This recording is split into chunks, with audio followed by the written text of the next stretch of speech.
Hello and welcome to SciShow Tangents, the lightly competitive knowledge showcase starring some of the geniuses that make the YouTube series SciShow happen.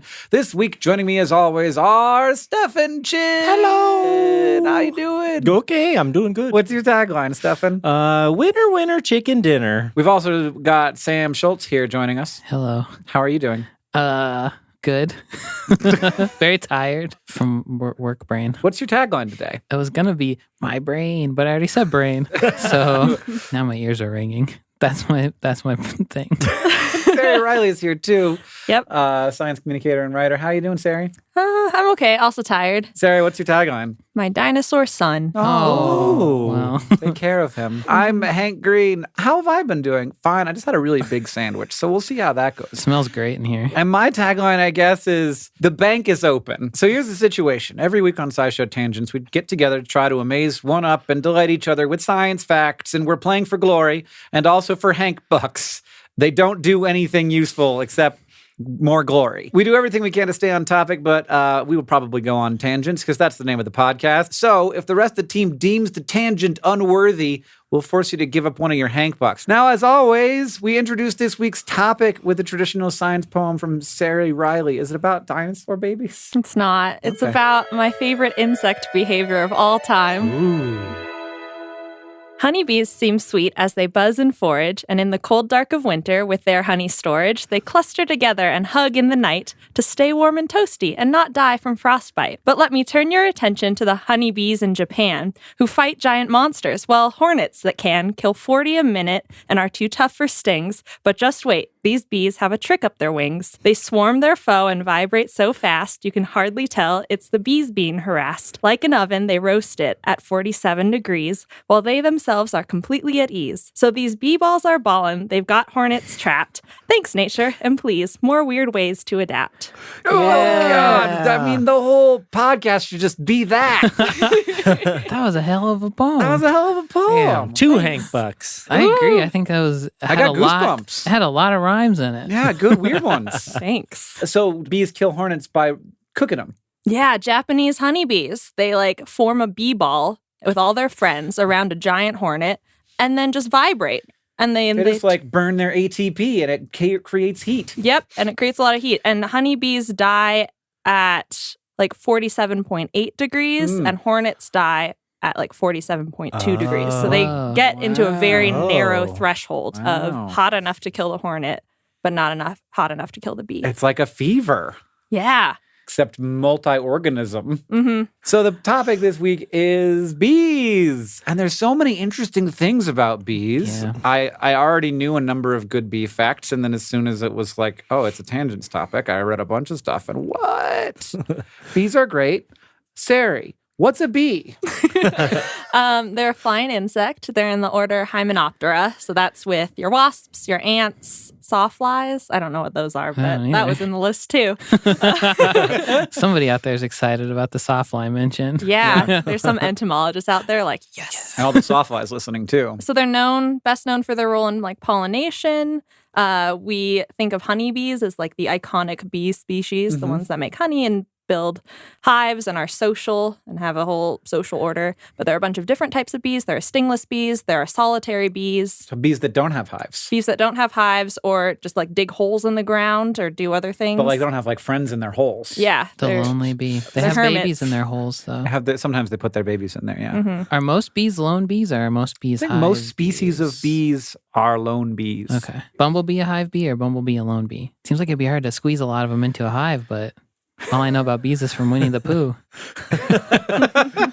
Bumblebees are also social. I just looked it up on the internet. There are lots of bees that don't fit my traditional idea of what a bee is because they don't make beeswax and they don't make honey and they don't live in hives, but they are still bees. They still do pollination. They're still awesome. And I still want to give them high fives. Also, most of those bees, because they don't have the hive to protect, don't sting very much. And some of them don't sting at all. It also makes sense because bees evolved from wasps, which I didn't know before today. But they evolved from a family of wasps, and wasps are predatory hunters, so they go out and attack other things, would drag prey back to their holes in the ground nests. And then they started dragging back pollen at some point because that's also a really good source of protein. And then eventually adaptations happened and they evolved into an organism that could survive off of just pollen instead of protein from other organisms. And they got cuter too.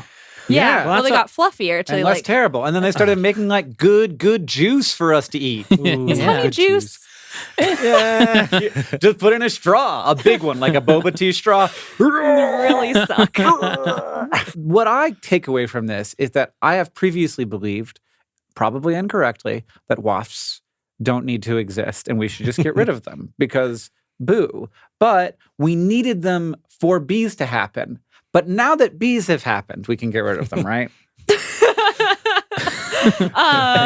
My guess is no. I did no wasp breeding for this podcast, but they have to pollinate. If stingless sure that they bees do and stuff, work. then they Yeah. also do work and keep pests down. Like they eat something, and I'm sure that those Like things, my hamburger sometimes. some of those things probably also eat us or spread disease. And so Sure. if the wasps are eating them, that's a good thing. Was it mosquitoes? We can get rid of all mosquitoes? Or I not mean, even those? I think so. Okay. The frogs think so? Probably the not. frogs would suffer a bit. That was Yeah. my first SciShow video that I ever wrote. Really? Was the mosquitoes? Where'd they come down Can on we kill all the mosquitoes? mosquitoes? No, probably not. We can kill like the disease-causing ones. Yeah, it turns out there's lots of Mm. mosquitoes that don't cause malaria. Oh. Mhm. And those ones, they still might suck your blood, but like they're not going to kill you. Yeah. Okay. And they're also in different regions of the world too. So there's like big swarms of mosquitoes around the Arctic, and those are really helpful for pollination What? up there and food and things like that. And so if we wipe out the malaria causing ones, then there's still lots of mosquitoes in the world, but they just won't bother us as much, Oh. maybe. So now I believe I'm ready to go on to where one of our panelists has prepared 3 science facts for our education and enjoyment, but only one of them is true. The rest of us have to decide which one we think is the real fact, and if we get it wrong, Stefan will get the Hank Buck. If we get it right, we will. This week, Stefan has got those facts for us. So this is a truth or fail about ways that bees are like humans. Okay. Fact number 1, Mm-hmm. most bees are right-handed. Fact number 2, bees can do simple addition. Fact number 3, bees can differentiate between human faces. Ah, shoot. I don't know anything about any of these. My theory with the bee left hand or handedness Mhm. is like a Zoolander situation where they can't turn one direction, you know? Zoolander only turns one direction. He can't turn left. Okay. And then at in the his end car of the- or just like walking around? When he the does the runway. runway walk. Oh. And then at the end of the movie, he has to turn left. And he does. You're oh, it's a huge spoiler. It's his big growth moment, Hank. Have you never watched Zoolander? Yeah. I don't know. So the handedness, so does that go for all hands on one side? So you got 3 legs, and at the end of each leg is, let's just call it a hand. I don't know. What are they using their hands for? Yeah, do they manipulate anything or do they have to feel move like- their babies? Do they play somehow, baseball? Maybe, or Do they make little like balls for Play their ba- babies and things like that? Like they bomb it, they bomb out their food and then Yeah. shape it, and maybe sure, they like that shape it sounds more like it might with happen their... with their front hands. seems like I a don't know. double-handed situation to but me. then though. they're That's like, true. whoo, then they push it at their baby with one of the Oh. hands. Okay, well, the math one, how about that? I read something about how, and I only read the headline in my research, that bees can understand the concept of zero. Yes, I read that also. No, I don't know what it means. Mm-mm.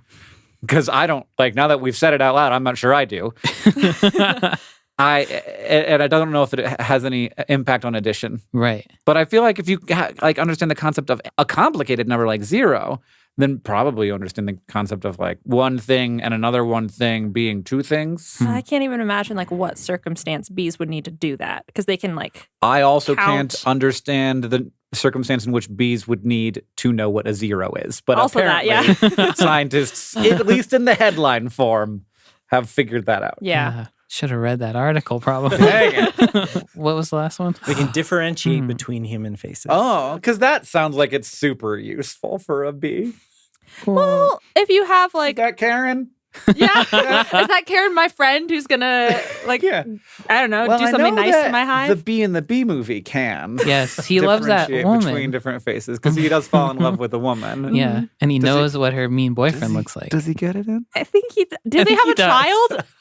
I don't think they have a child, but I do believe they get married at the end, possibly. So In the end, at least we all know that Donkey fucked the dragon. I mean, that's For a sure. definite. there is evidence of that happening. Well, I'm gonna go with the math one. Math. Yeah. Okay. Sam's going math. I'm gonna go handedness because I don't understand what that means, and so I'm gonna go. Now that everybody's votes are set, I'm going to go with facial recognition because it's the true fact. And I know that one. Oh, sneaker. Sorry. You are correct. Garbage. You distracted us with bee trivia. Yeah. So we couldn't even talk about it. And then I was just thinking about bees having sex with humans and then garbage.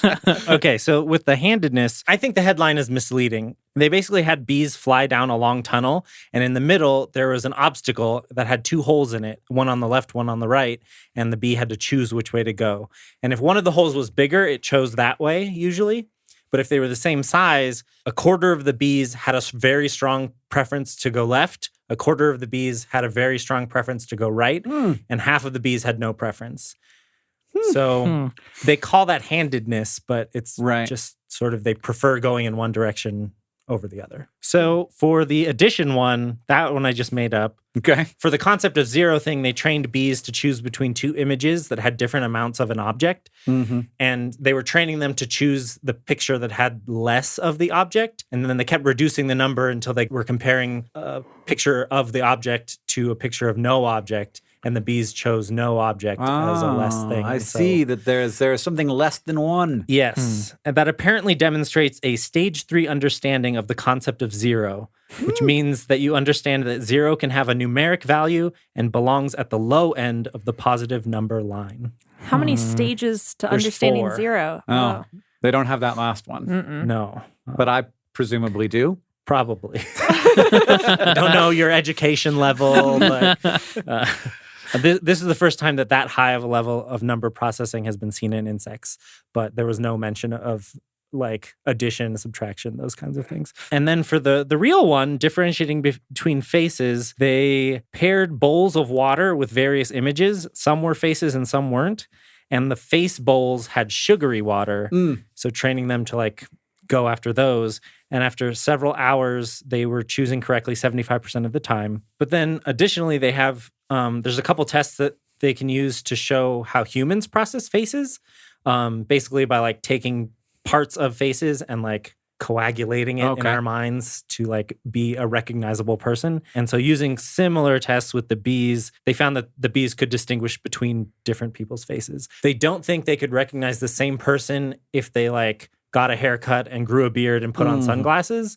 It's just like that specific photograph of that person. How well can corvids recognize people? Like how does this bee facial recognition compare to crows? That I don't know. I think that crows can recognize people really efficiently. Like in the same person over and over again. They're very, I don't know if that's like face. It could be a combination of stuff. That's true. As different animals definitely like look to different body properties and proportions to do identification. We are very face specific, but I feel really skeptical about both of those things because I feel like bees probably are really good at recognizing patterns or something like that. Sure. So they're just like, that is a flower, but it's my face. Right. Just looking at it, doesn't even know that it's a face. Right. Right. So there's some level, like a crow knows that's a person. I hate that person. But a bee would be like, that face flower tastes good. Yeah, that's an interesting new design that flowers have chosen. Yeah. All right. So I guess that means that I got a Hank Buck and Stefan got 2 Hank Bucks. Oh, yeah. They feel great. Ooh. They feel good. They feel great. Got one in each hand and I'm shaking them up. Yeah, that's better than the numerical understanding of 0 that Sam has. Let's move on to our ads, though. I don't even get it.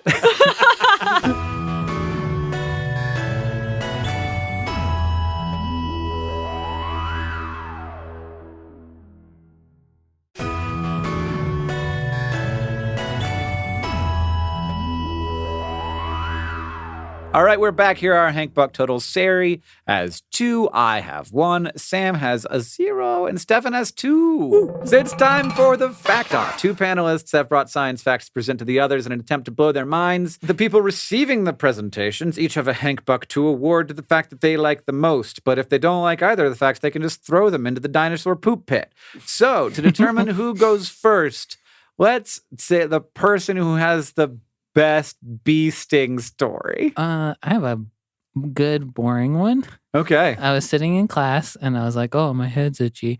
And I scratched my head and a bee stung my head. That's good. That's it. That's good. I don't know now that I've said it, I don't feel like I don't have any good bee sting Have stories. you ever been stung by a bee? Yeah. Okay. I've just felt like walking around in clover. I one time stepped on a yellow jacket nest and it went really badly for me. How many did you get stung by? Like 3, Oh, okay. but they hurt, man. Yeah. And then you're having a panic at the summer camp. Yellow Jacket story not admissible. Yeah, no, I agree. That's not a real bee story. I win? I So guess does that mean Cam wins. Does that mean I get to go first? Yeah, Okay. that's what you want. I don't, but I will do it anyway. Okay. Digger bees are a variety of ground-dwelling solitary bee. Solitary bees don't live by the same rules as hive-based bees. They live in holes. And leading up to mating season, the females fill these holes with food that then they will eventually lay their eggs in to feed their babies. So they put the food in the holes and then they go off and emit pheromones to find a mate. But there is a species of blister beetle that has figured out a way to hack this whole system. So clusters of larvae will hatch from eggs and then like hang out together and emit chemicals that smell or that mimic the pheromones of female digger bees. Then the male bees will come and they'll be like, hey, sexy lady bee. But then they'll be like, oh no, just a bunch of weird babies. And then the larva will crawl all over the bee. And then the bee flies away. And if it mates, then the larva will crawl onto the lady bee while they're mating. Then the lady bee flies back to the nest and lays the eggs, but the larvae crawl off of her and sneak into her nest while she's laying her eggs. Then they eat all the food and all the babies during the winter, and then in the spring they emerge as beetles. Oh man, That's it's so like rude. cuckoos, Yeah. but bees. It is very rude. And they found out that in different parts of the country, these larvae smell different depending on the kind of bees that there are Wow. in the Yeah. place where they live. I think that evolutionary biology is wonderful and amazing and Scary. jerks. Yeah, and jerks. It's weird to have value judgments on these things because, of course, like they don't know that they're being jerks. Yeah. They don't have values. But it's pretty low. But like, oh man, you're just like taking advantage of this poor mom. How do the larvae like, hang on? Yeah, Are they there's extra really good sticky? pictures of it. I don't know how they. I think that they're got little claws. So the pictures basically look like the bee has a shirt on made of larvae, Oh man, that's why intense. you can't be so fuzzy. and they look really sad that they This have is babies weird. all over them. I guess if you had larvae on you as a bee, you couldn't really do anything about it. They can probably feel them just like you could feel the bee on your head, maybe? Yeah, they're I like, guess- oh, my head itches. And it's just like, oh, I'm covered in blister beetle larvae. I guess I will just sacrifice this crop of children to them. Can a bee look at their own body? don't Probably not, I think right? so. I don't think they How far? have. They probably have really good peripheral vision, I would guess. They look like they got a big round thing, but still, that's the back of their body. They think they're all hiding. They're like, don't let them see. Well, Yeah. I mean, I guess you're right. All they can do is be like, oh, well, I Yeah. guess I'll go about my business. Well, that's like value judgments too. I think a lady bee would look at this and be like, what the fuck is going Yeah, on with you'd you? You've think got so. a bad shirt on. Please stay away from my Yeah. body and my babies. But yeah. Yeah. bees don't have that sort of They don't know. adaptation. They don't. They like- can't look at the internet and see, oh, there's some kind of weird bug that crawls on me if I Yeah. do this thing. That is a very strange sexually transmitted disease. Yeah. I guess you could call it Not that. really a I guess. disease. Sexually Well- transmitted larva. Well, it's definitely a disease because it interferes with your normal biological processes of reproduction. What's a disease, Sari? I mean, like, is lice a disease? I feel like for me, disease is more microscopic. Like disease interferes with your cellular processes in some level, but you can have like an infestation of lice. You can be infected with a tapeworm. But then if it causes a disease, then that disease is something like it's a separate step of the process. It's going to be so easy to Google Google? disease and prove you wrong. Disease, a disorder of structure or function in a human, animal, or plant. You're right. Heck yes. Yeah, these lice are just like Craigslist murderers.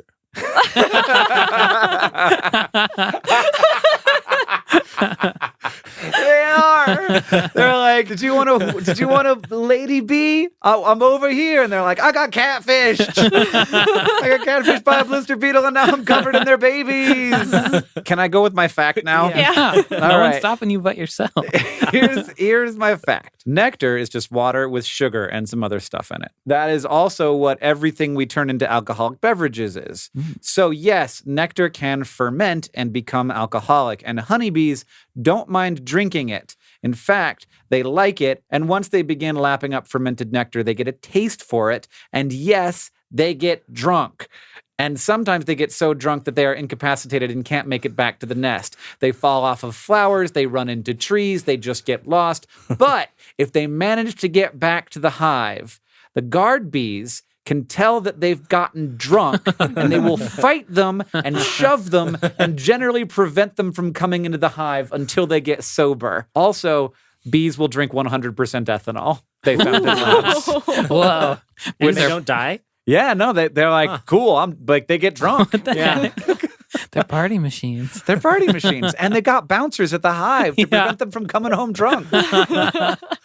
Can they breathalyze the bees? Or do they know how drunk they get? They don't know how drunk they get. I don't know that they've done any like blood alcohol tests on the Yeah. bees. Bees don't have blood the same way Right. we do. Though, did I miss how they know if the bees are drunk? The bouncers? They just know. how the bouncers know they're drunk, I don't know. Okay. It might be pheromone like smell. You smell drunk. So I don't know if it's smell or if they Yeah. can just tell by the The flapping. sloppy Yeah, behavior. But apparently, if they come in and they deliver enough alcoholic nectar, it can be a problem for Oh, sure. the whole hive. Those were both great facts. Yeah. I'm gonna go ahead and say, Bees got a tough life, kind of. yeah, They have friends who beat them up and little bugs that will crawl on them. yeah. We're killing all of them. Maybe. Nah, just the honeybees. Oh, well, the important ones. When it's pretty unclear. It's hard to do a good bee census. Yeah. Is it because they're small?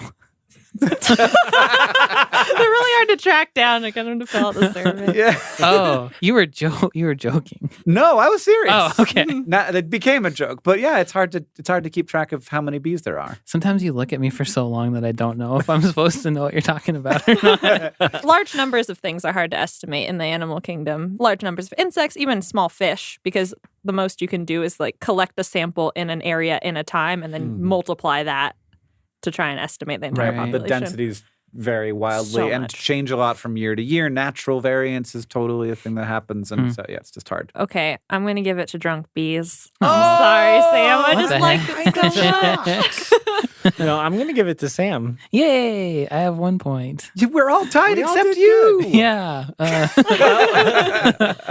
Cool. And now it's time for Ask the Science Couch, where we have listener questions. We get answered by our couch of finely honed scientific minds. Sam, do you have a question for us? Yes. Allison Bowers asks, how are bees doing? Is glyphosate a problem or not? What is glyphosate? It is an herbicide, and it is glyphosate, I think is the thing. It's Roundup. And then, like, we use a lot of Roundup in America because we have genetically engineered a lot of plants to be resistant to it. So Right. our crop plants are resistant to it. So you don't have to selectively spray it. You can just go vroom over the whole thing.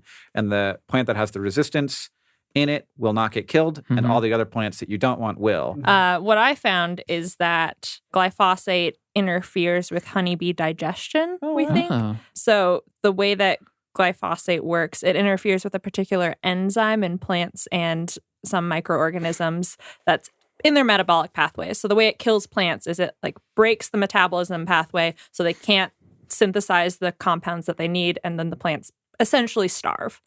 And so if it ends up in bee stomachs, then that happens to the gut microbes that are digesting things in there. And so then the gut microbes die and then the bees get sick. Can that happen to Interesting. us? I actually didn't look into this too much, but I think there's some toxicity that can happen if humans eat it, maybe because of a similar reason, because we have a bunch of different bacteria. But we don't use this metabolic pathway to synthesize compounds. And so Right. just getting in contact with glyphosate won't affect how our cells metabolize things. How are the bees, Sari? They're doing all right. They're not great. It's unclear. It's unclear. I had this question like a couple months ago. It's just like, how are the bees doing? Because you heard a lot about the bees and then all of a sudden they were out of the news. Yeah. The Just biggest, in your free time, you had this question? Yeah, I was Oh, just Well, we did a thinking. SciShow on it. Yeah, Oh, and yeah. that's why, because I had the question. Most SciShows are just Sari wondering things. So around 2006, 2007, that's when the big colony collapse disorder scare happened, where beekeepers began to report high losses of like between 30 to 90% of their honeybee hives. And it was a very specific kind of loss too, where the queen and the brood, so like the larva, remained. They had food, and all of the worker bees pretty much were gone. So like they disappeared. They Mhm. weren't dead outside the hive, which would have indicated some sort of like poison or immediate disease. They just had disappeared. And we had no idea why. And we still don't really have a good idea why. We think it might be some combination of nutrition, pesticide exposure, and maybe some sort of virus or parasite that infects the bees, because when bees are sick, they generally fly away from their hive. So it's not to infect the rest of their social colony. Yeah. And so colony collapse disorder has gone down. It only accounts for about 20% of the hives lost in the first quarter of 2018. So that's really good compared to like 90% of mysterious disappearances. But also, we don't know why it's better now either, probably. Yes. Okay. And so we're not prepared if it happens again. And there are still other problems, like pesticides are still there, viruses still exist. Have we reduced our use of pesticides significantly? Not in the U.S., really. Okay. Yeah. And there's a problem because this is all honeybee focused too. Which is an important type of bee. It helps pollinate a lot of our commercial crops, and we know how to work with them, and a lot of beekeepers keep honeybees. Yeah, But and that makes it easier to study because then, like, you know how many hives there are. The beekeepers get upset and scared when they're having colony collapses. Whereas wild bees, yeah, and that's the problem is there are some researchers now in the last couple of years looking into the interactions between honeybees and wild bees, and we think that honeybee populations are impacting wild bees. Like a lot of wild bee species are going extinct or dying out, and we don't know exactly why, whether it's habitat destruction or competition from honeybees that are foraging for pollen. As there's this decline in non-honeybee bee species like wild bees, the rise in honeybee population isn't enough to counteract it. And so we're losing a bunch of natural pollinators, and we're not studying it enough because we're so worried about honeybees. Right. And so there's a bunch Yowza. of bee people being like, hey, those guys over there, the ground bees, the ones in the holes, pay attention to them. don't forget about the whole bees. It's so strange to me to think that like all those bees just got a hole somewhere. Because it's one thing when you're like, there's a lot of bees around, but they all go back to the same house where they all live together. When there's a bunch of wild bees, it's like they each have their own hole somewhere. Like I should feel like poke the ground anywhere in the world and be like, there's a bee. There might be a bee in there. Hey, where the heck do all the squirrels live? It seems like there's so many squirrels, and then They live in the trees. and then in the winter when all the leaves fall off, you my. don't see lots of squirrel houses everywhere. Not enough to account for all the squirrels. Can we duck Sam the Hank fuck? Yes. Where are all the squirrels? Superpower I want, X-ray vision, just so I can see where all the animals are hiding. Actually, Yeah. No, in all the holes, No. in all I the want- trees, yeah, in all the no. ground. No. It's not X-ray vision. It just highlights every living thing. Yeah. Oh, gosh. But then you look at me and you're like, Yeah, every single human. Gross. I could see tapeworms in people too, though. You That got would to be see the interesting. people, the things inside the people. That'd be would good. be That'd be super useful. useful. No, Yeah. that would be such a curse to be able No, to see where every spider, every Oh. cockroach, sure. every What if fly. man, now I want the ability to see cancer in people. Everyone has cancer a little bit, But probably. I'd know how much. That's a specificity of the power. You just said I want to see cancer in people. It wouldn't have to be a specificity in the power. You would just see the cancer, and then at a certain point, you'd learn how much is too much. You'd go to That's medical fair. school if that was your magic power. I Yeah. think. Yeah. Saving people's life, just like go to towns, have people line up, walk down the line of people, and be like, "You need to go see the doctor." And then Sarah would be like, you have so many spiders inside of you.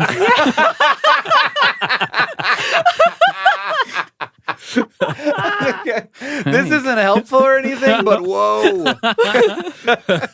And underneath your feet, 3 bees. Well, I think we all lose this episode. Yeah, everyone was at 2. Now we're all at 0.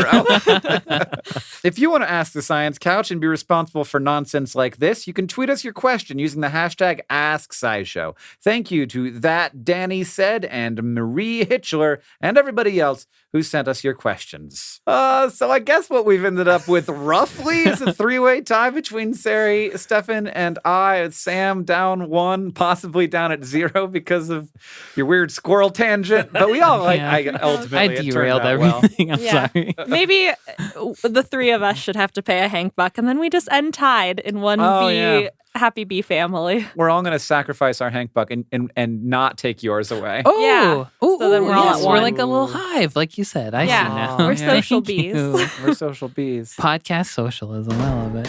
If you like this show and you want to help us out, it's really easy to do that. First, you can leave us a review wherever you listen, like Rachel Metallo and Caitlin Zwar did. It's very helpful, and it helps us know what you like about the show. Second, tweet us your favorite moment from this episode.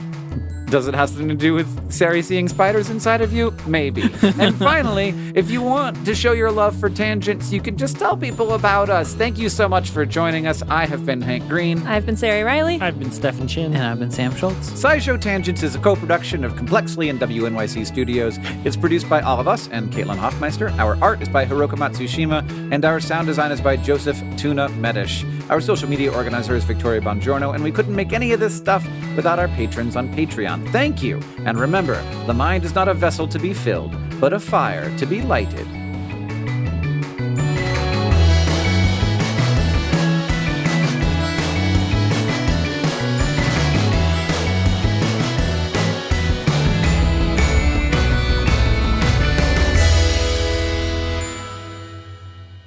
But one more thing. European honeybee stings contain a mix of pheromones that cause alarm and aggression, specifically a chemical called isopentyl acetate, which smells like artificial banana or pear. So they'll sting you. It'll smell a little bit like banana, and then a bunch of other bees will be like, time to sting you. Then they all come and get you. Yeah. Oh, no.